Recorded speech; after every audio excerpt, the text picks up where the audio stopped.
Allez, c'était les buffles qui rentrent aussi. Donc il n'y a pas que eux, il y a aussi... Oh, Coco, ça va di bawah? วันนี้ทำงานในวิดีโอวัวดูวัว ก็เลี้ยงวัว ดีมากดีมากไม่เป็นไรไปบ้าน Donc c'est ce que j'appelle aussi l'authenticité aussi de ces villages qui entourent mon petit hôtel, qui vous accueillera bien entendu avec plaisir et avec authenticité, parce que finalement, vous verrez beaucoup de choses comme ceci. Les ébus, je ne sais pas comment vous allez les appeler. Alors vous voyez, il y a certaines vaches qui sont maigres, bien sûr. C'est pas parce qu'on leur donne pas à manger, c'est que justement... Ah, Poyai. Justement, c'est que c'est... Ah, t'as une vidéo. Ni falando. Ah, ni Facebook Live. Nathalie, elle regarde. Voilà, je parlais aux bergers qui sont derrière moi, bien entendu. Je vais vous montrer. Regardez les bébés. Alors, comme je vous ai dit, ces vaches-là, vous croyez qu'elles sont maigres, mais non, c'est la race qui est comme ça. Hein. Voilà. Il y a plusieurs races de vaches ici. Allez les filles de Raymond, voilà. Si je me mets comme ça, vous avez le soleil en pleine face. C'est pas grave, c'est authentique aussi. Voilà. Ah, le petit Raymond, t'as vu, il y a tes filles là, Raymond. Il y a la bergère. Bon, je vous laisse les vaches et moi je prends la bergère. Donc tout ça pour vous dire que oui, tout ce qui est bétail, il va y en avoir d'autres aussi qui vont arriver, ils arrivent petit à petit, c'est l'heure. Donc il y a plusieurs endroits.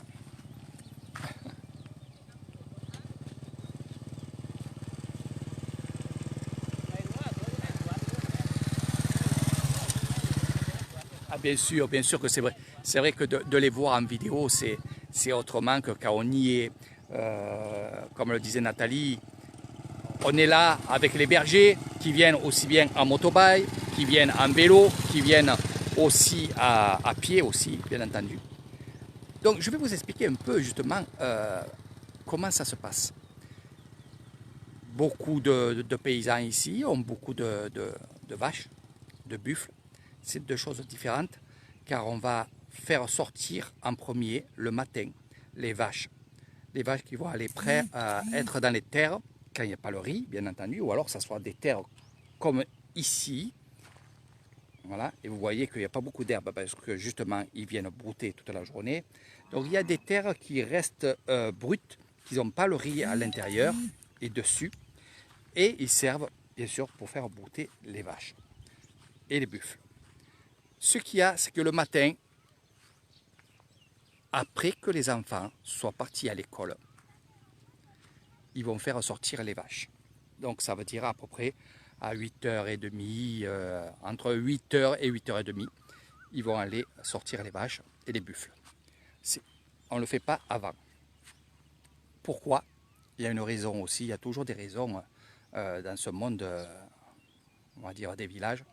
C'est que vous savez très bien que les vaches font caca et où ils sont, ils vont faire caca. Donc pour nous, c'est pas très bon de faire sortir les vaches au tout début et quand on va amener les enfants à l'école, même qu'ils sont habitués, et je vais vous expliquer aussi une chose, même qu'ils sont habitués, ben, ils vont éventuellement rouler sur le caca et c'est pas trop bon. Pourquoi? Parce que aussi le caca du matin, on va le laisser sur la route. Et en pleine chaleur, ça va sécher. Et le soir, on va les récupérer avec des seaux, avec une petite pelle, le caca des vaches et des buffles. Et ça, on va s'en servir pour, bien entendu, pour les plantes, les arbres, le potager. Donc rien n'est perdu, tout est calculé. Bien sûr, tout le monde ne peut pas être berger. Et qu'est-ce qu'ils vont faire? Par exemple, mon ami Poyai, qui a beaucoup de vaches, va payer un berger qui, lui, ne travaille pas. Car il faut savoir aussi qu'on a plusieurs travails, comme Poyai, on me parlait de lui, à ses vaches, il y a ses canards, mais aussi il fait de la maçonnerie. Donc quand il fait de la maçonnerie, il ne peut pas s'occuper de ses vaches et il va payer le voisin pour récupérer ses vaches, pour les amener sur les terres, les surveiller et les ramener à la maison. Donc vous voyez, là c'est une autre sorte aussi de vaches. Regardez, elles sont un peu plus grosses. Voilà. Vous appellerez ça être très très très joli. Ah, ah,ไม่เป็นไรมีวิดีโอไม่เป็นไร Ah. Et croyez-moi, bon, moi je suis habitué, mais c'est vrai que vous avez des grosses vaches comme ça qui viennent sur vous, vous avez peur, mais non, il ne faut pas avoir peur. Juste mettre la main comme j'ai fait, vous n'avez pas vu, mais parce que j'ai enlevé la vidéo, de peur qu'il me fasse tomber la caméra. Mais je mets ma main devant et automatiquement la vache, elle s'arrête. Et là, oui, frotter un peu le fond et elle est contente et elle repart. Voilà. Donc, comme je vous ai dit, oui, on va payer le voisin pour aller mettre les vaches dans les terres. Là, les vaches sont heureuses, mais ils savent aussi que bientôt, ils ne pourront plus aller dans les rizières. Parce que bientôt, on va planter le riz, on va semer le riz. Où ça est?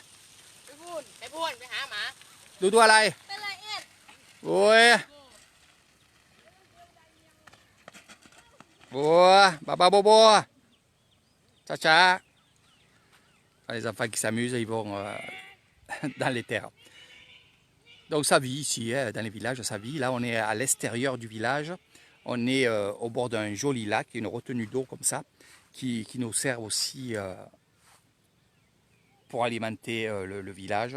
Et aussi, moi j'appelle ce lac-là la piscine des buffles. Parce que les buffles vont rentrer à l'intérieur quand il fait très très chaud, comme là actuellement. Ils vont rentrer dedans et ils vont bien entendu rester toute la journée dans l'eau. Donc on ne va pas se servir vraiment de cette eau-là pour alimenter la maison. Il y a un autre lac, je vous amènerai tout à l'heure, voir peut-être le coucher du soleil. Mais ceci alimente les rizières aussi. Voilà, donc c'est une retenue d'eau. Il ne faut pas confondre, il y a plein de lacs qui sont en fonction de poissons.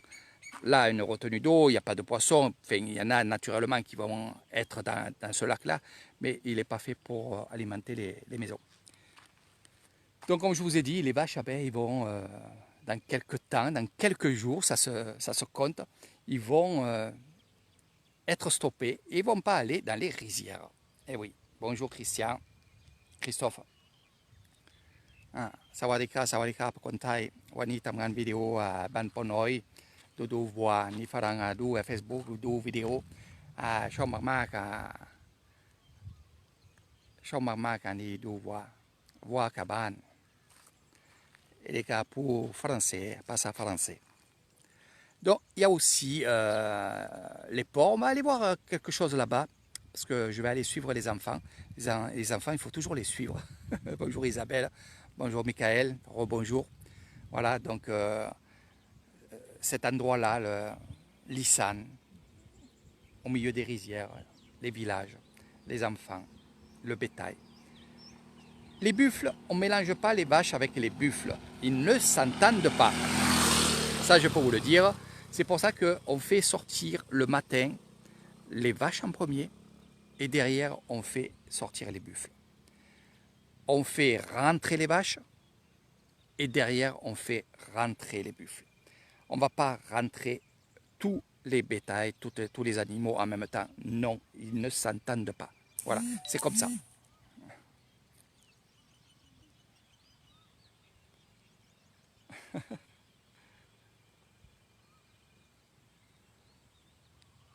C'est bien quand Eric Taylor ne parle pas. Hein. Écoutez un peu.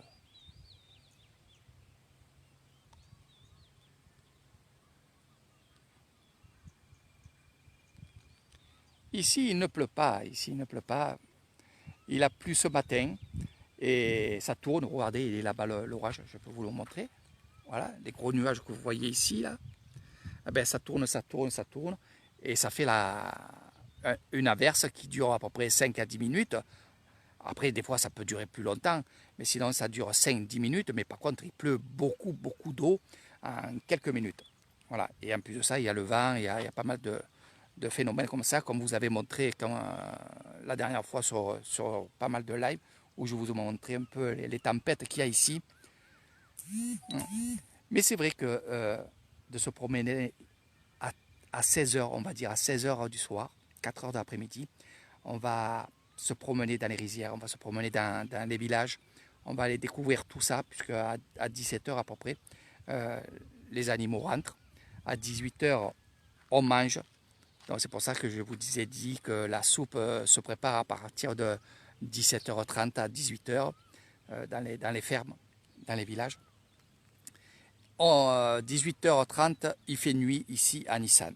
Par contre, le matin, de bonne heure, à 5h30, 6h moins le quart, il commence à faire le jour et on se lève de bonne heure ici en Thaïlande.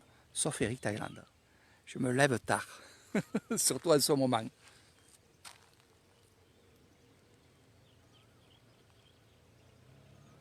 Bien sûr, de toute façon, question barbecue, Nathalie, vous allez être servi parce que ça va être un peu beaucoup ma spécialité pour quand je vais ouvrir le restaurant. Je suis maintenant prêt, plus que ce Corona circus qui nous embête un petit peu, mais je suis prêt à ouvrir le restaurant le vendredi soir, samedi soir, et ma spécialité ça sera pour le soir le barbecue. Sinon en semaine tu sais ce que je vais faire, donc c'est la même chose qu'on a vu à Roye.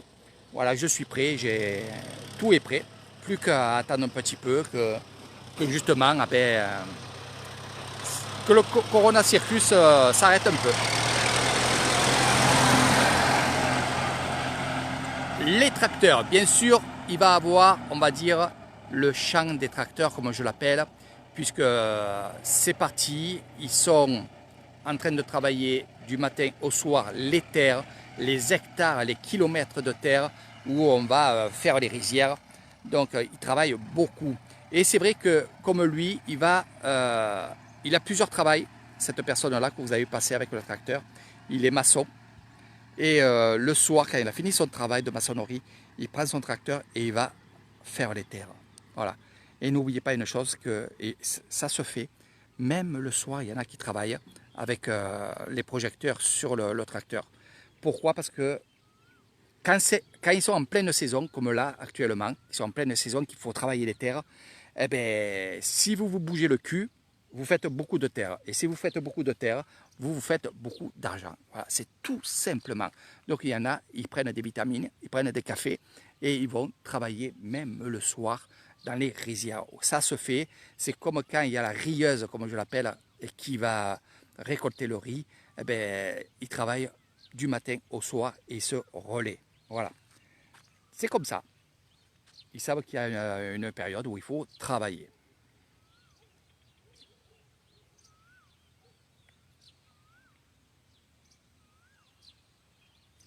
Eh oui, eh oui, eh oui. Donc, quand je ne parle pas, c'est que je suis en train de vous lire. J'aime bien vous lire et répondre à vos questions. Voilà. Donc ici, ils ont enlevé quelques arbres. C'est pour ça qu'il y en a certains et certaines qui étaient avec moi qui n'ont pas reconnu.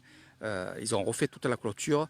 Ils ont coupé les arbres. Alors qu'est-ce que c'est ces arbres?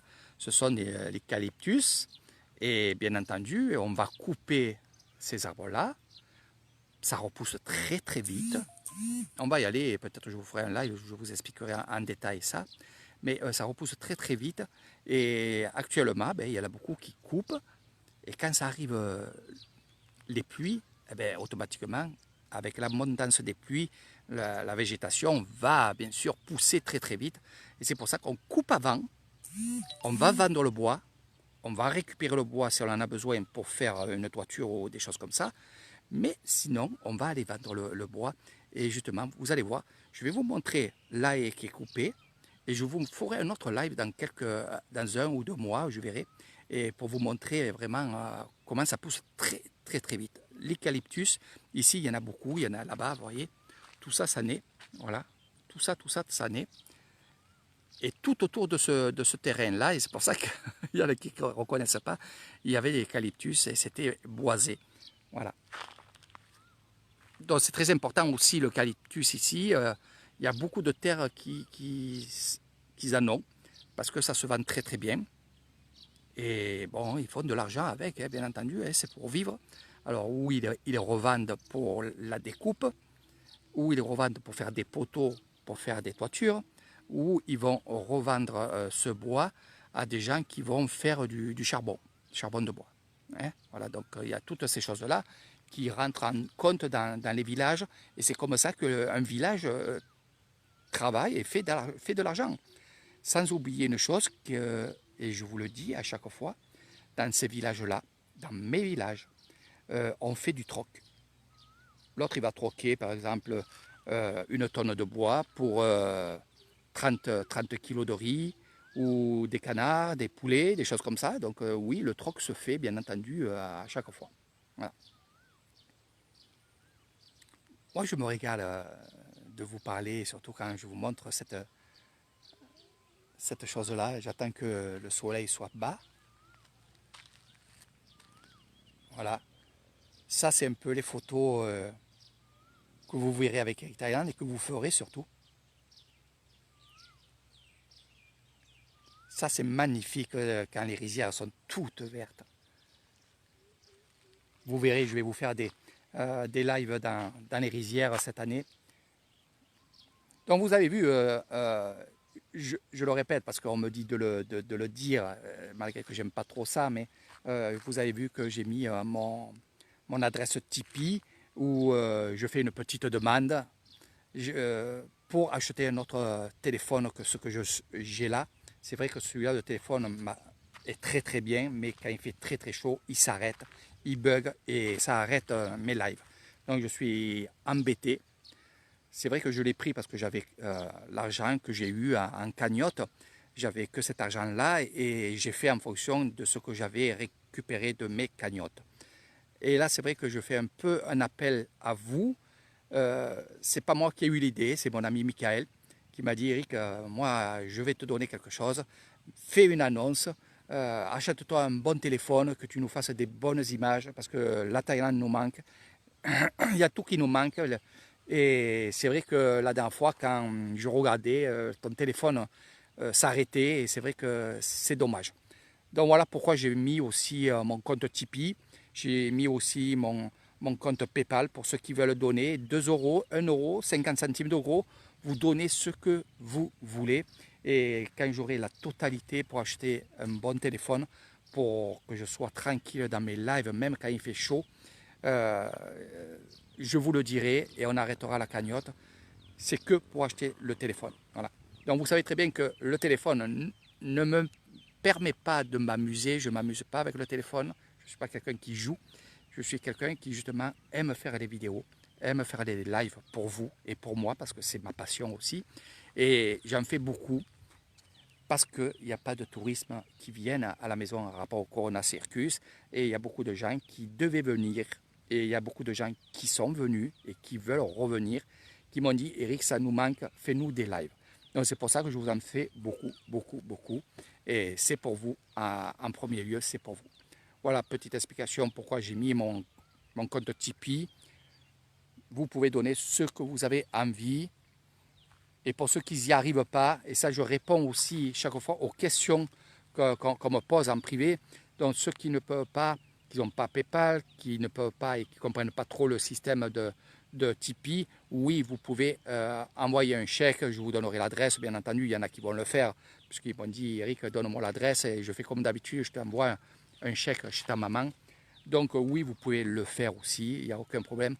Et vous inquiétez pas, même 1 euro, 50 centimes d'euros, le plus important, c'est qu'on soit beaucoup parce que finalement, c'est là où je vois que vous êtes solidaire avec moi, malgré, et ça je le dis toujours, malgré ce qu'on subit en France et dans le monde entier, bien entendu. Donc vous faites comme vous avez envie, comme vous pouvez, et vous donnez ce que vous avez envie. Voilà, donc je vous ai tout dit. On va aller, je vais quitter ce live, je vais aller du côté de la ferme qui est là-bas. Cette ferme, je la connais. C'est là où il y avait c'était une porcherie à l'époque. Et je vais voir s'ils ont remis des cochons. Je vais voir un peu tout ça. Donc, on va y aller ensemble. Et si je vois qu'il y a des cochons, des choses comme ça, je vous ferai un live. Et sinon, on va aller dans le village et je vais vous faire un petit live dans le village. Mais il ne faut pas que je tarde parce qu'après, il fait nuit et c'est pas beau. Et regardez, là, ça commence à arriver encore et encore. Les nuages sont très, très beaux. Pour moi, la meilleure période pour venir ici à Nissan, c'est pendant, on va dire, le mois de août, juillet, septembre. C'est là où on verra le plus de nuages dans les rizières. Croyez-moi, la beauté des rizières avec les nuages, c'est vraiment apaisant. C'est extraordinaire. Il n'y a pas de bruit, il n'y a que des oiseaux, il n'y a que des grenouilles, il n'y a que la nature. Donc l'oiseau que vous entendez là, c'est l'oiseau que je préfère. Coucou, coucou, coucou, coucou.